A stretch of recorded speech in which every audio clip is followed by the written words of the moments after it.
Hello, welcome to the Celebrity Crime File. Today we delve deep into a story laced with darkness, fame, and fear. The ongoing criminal case involving music mogul Sean "Diddy" Combs.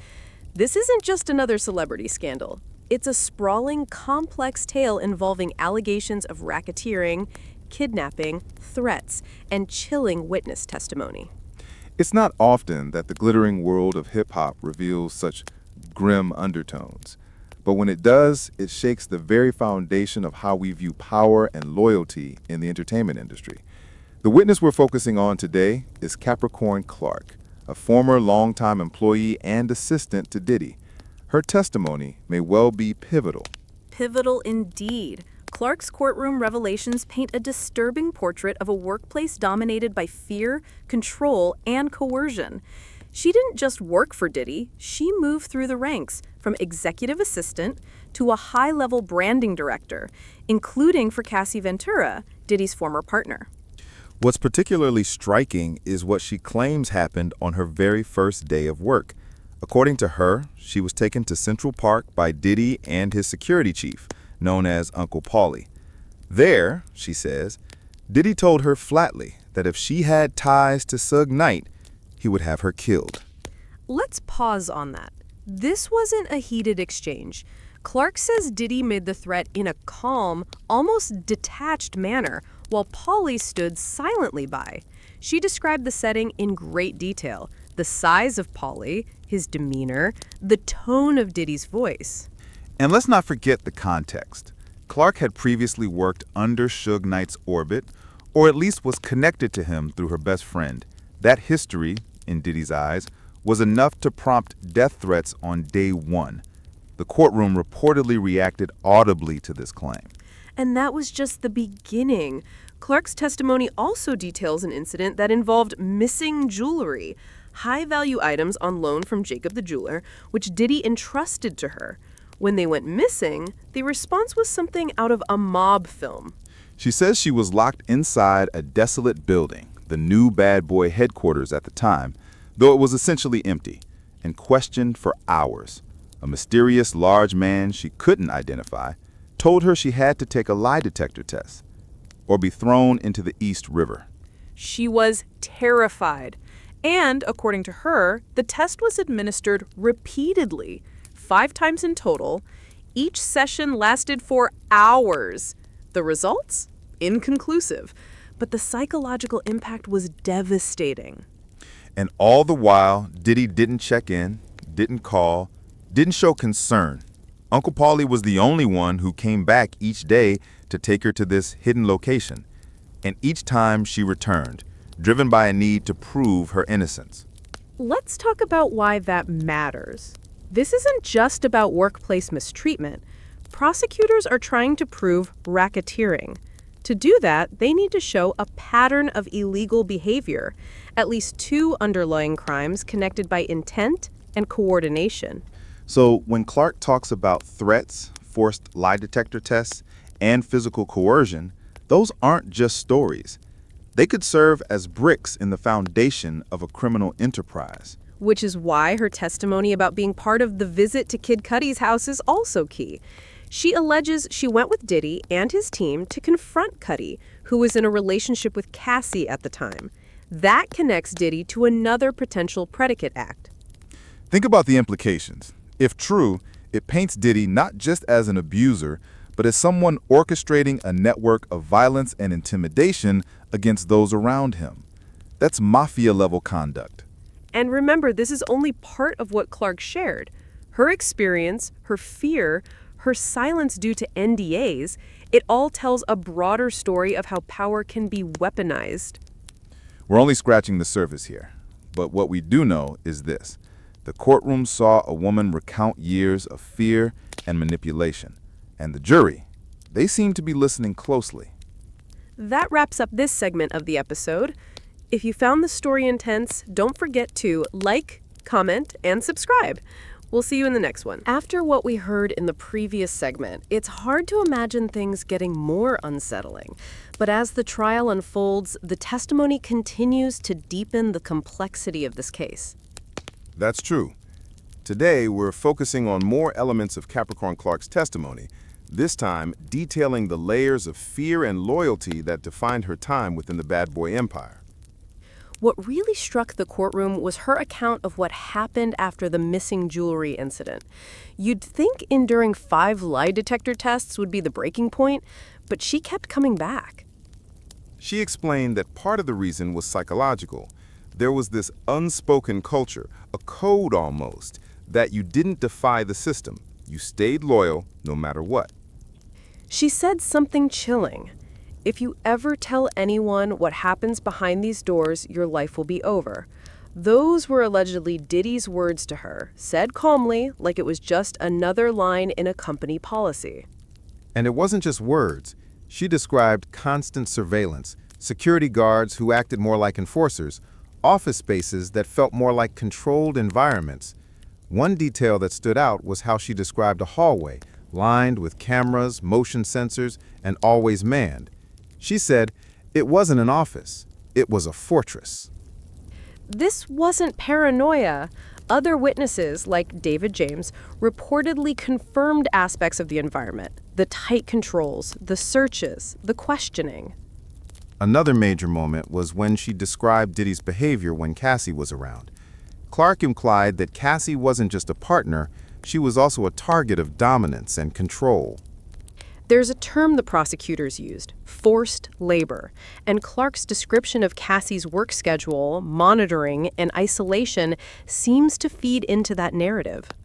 Not only that, but Clark also mentioned events tied to Kid Cudi. She described how Diddy became obsessed when he found out about Cassie's relationship with him. According to her, Diddy orchestrated an unannounced trip to Cudi's house. Clark, security, and Diddy were in a black Escalade.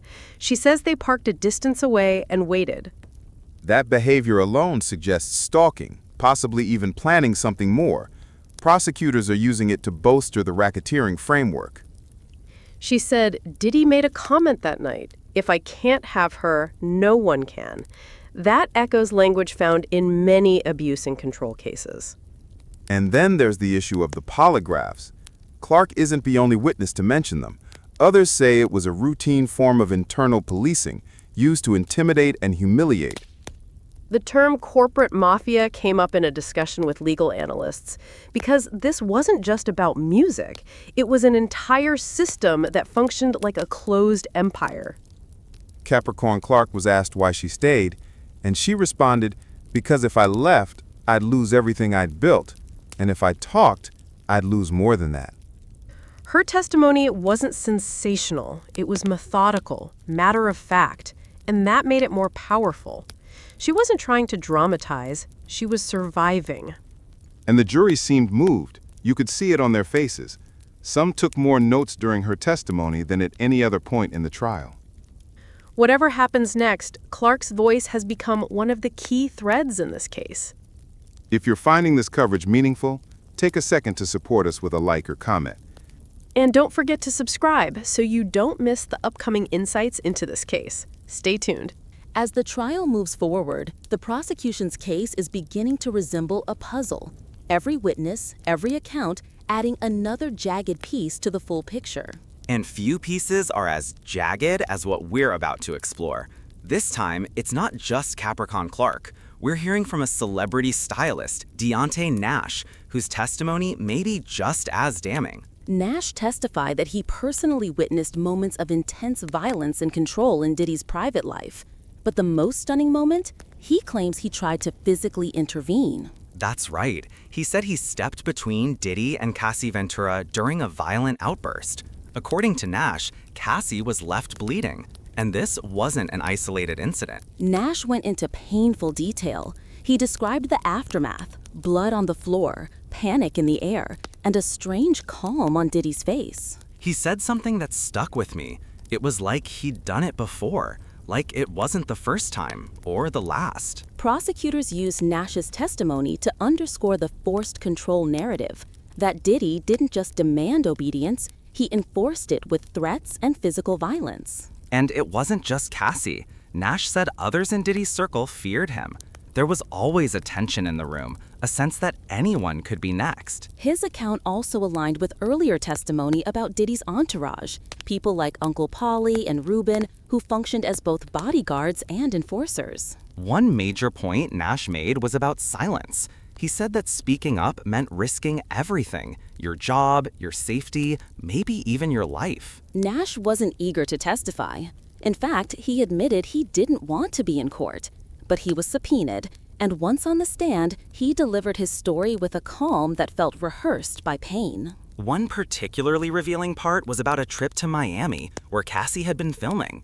Diddy was reportedly furious about who she was spending time with. Nash suggested that Diddy used international trips as a way to isolate people, keep them in his orbit, remove them from their support systems. And this all fits into the racketeering theory, that Diddy wasn't acting alone, but rather heading an organized structure built on fear, manipulation, and control. The prosecution seems focused on painting a portrait of a man whose empire blurred the lines between business and criminal enterprise. And the jury? Still watching, still taking notes, but the weight of the testimonies is starting to show on their faces. Deontay Nash's account may not be the last, but it certainly adds fuel to the fire that's been building around this case. If you've been following along, we'd love to hear your thoughts in the comments. Was this testimony a turning point? And be sure to like and subscribe if you want to stay updated as we continue to cover every step of this unfolding trial. We appreciate your time. Stay safe out there.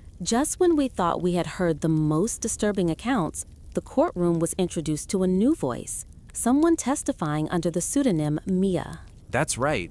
And unlike some of the other witnesses, Mia painted a picture that wasn't just about violence.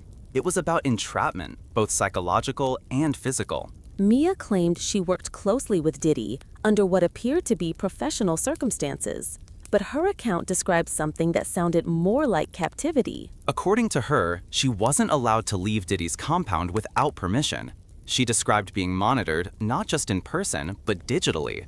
Her movements were restricted. She said that even her sleep cycle was dictated. She was allegedly made to take extended-release Adderall, not prescribed, to keep her working long hours around the clock. She spoke in soft tones, but the words hit hard, especially when she said, "My mind was always racing, but I wasn't thinking. I was just surviving." One of the most jarring moments came when she described Diddy's rages. She used the word explosive. She said the smallest mistake could trigger hours of verbal abuse, or worse. And she claimed there was no recourse. Human resources didn't exist in this world. There was no place to report abuse, no protections, only silence. Her testimony also mentioned something that caught the court's attention. She allegedly signed non-disclosure agreements under pressure, often without time to read them fully. That detail resonated, especially considering others, including Capricorn Clark, also mentioned NDAs being used as weapons rather than legal safeguards. What struck me was Mia's calm. She didn't raise her voice, she didn't cry. She told her story as if it was the only way she could take back ownership of her life. The jury listened closely. Some leaned forward. It's one thing to hear about crime. It's another to witness the long-term effect it has on someone's ability to trust themselves. Prosecutors emphasized her account as further evidence of forced labor and psychological control, crucial pillars of the racketeering framework. Mia also said she knew of other women, silent victims, who left the compound but never spoke publicly. The implication?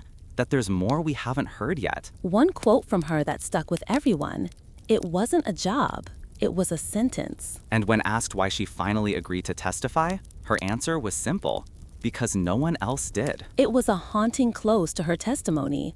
No dramatic ending, just a pause and silence. If this story has moved you, don't just watch, engage, leave a comment, share your thoughts. And of course, subscribe for more detailed, honest coverage as this trial continues to unfold. Thanks for staying with us. We've arrived at a critical point in this trial where the testimony starts to converge into a larger narrative. The patterns are no longer isolated. They're unmistakable. Today, the prosecution introduced Officer Christopher Agnosio from the LAPD. His testimony didn't rely on emotion or memory. It relied on documented response, on-the-ground facts. He was one of the officers who responded to a break-in at Kid Cudi's Hollywood Hills home in December of 2011, and what he described supported several earlier witness accounts. He arrived at the scene after being dispatched at 8:20 a.m. His partner jumped the fence to enter. He followed shortly after and noticed that the front door was left open. No one was home, but there were signs that something was off. Unwrapped gifts, things moved, and most importantly, a black Escalade driving slowly past the house twice. That Escalade was registered to Bad Boy Productions. Let that sink in. Not just any vehicle, one tied directly to Diddy's business entity. Officer Agnosio recorded the plate number. He didn't make a stop at the time because no crime had yet been confirmed, but the documentation is now on record. This connects directly to Capricorn Clark's testimony. She said she was in that car, alongside Diddy, alongside security, and that they were looking for Kid Cudi. The theory? Retaliation. Because Cudi had been dating Cassie, and according to multiple testimonies, Diddy viewed that relationship as a personal affront. Even though no weapon was reported and no one was physically harmed that day, the presence of Diddy's team was enough. Enough to intimidate, enough to send a message. The prosecution emphasized that racketeering doesn't always require physical violence. Intimidation, surveillance, and implied threats can be equally powerful. The defense tried to downplay the incident. They called attention to the time gap between Cassie's call to Cudi and the police dispatch. They highlighted the absence of stolen property or broken locks. But what stood out was the consistency.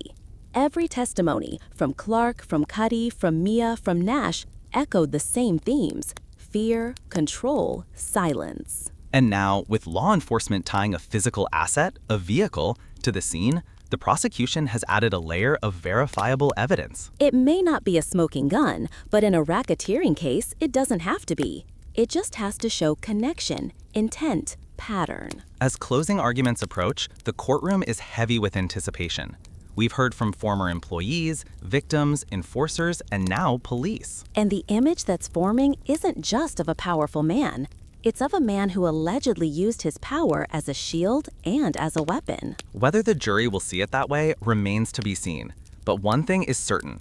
This case is forcing a public reckoning. We'll be here to follow every step of it, and we're grateful you've joined us on this journey. Don't forget to subscribe, leave a comment, and share your thoughts.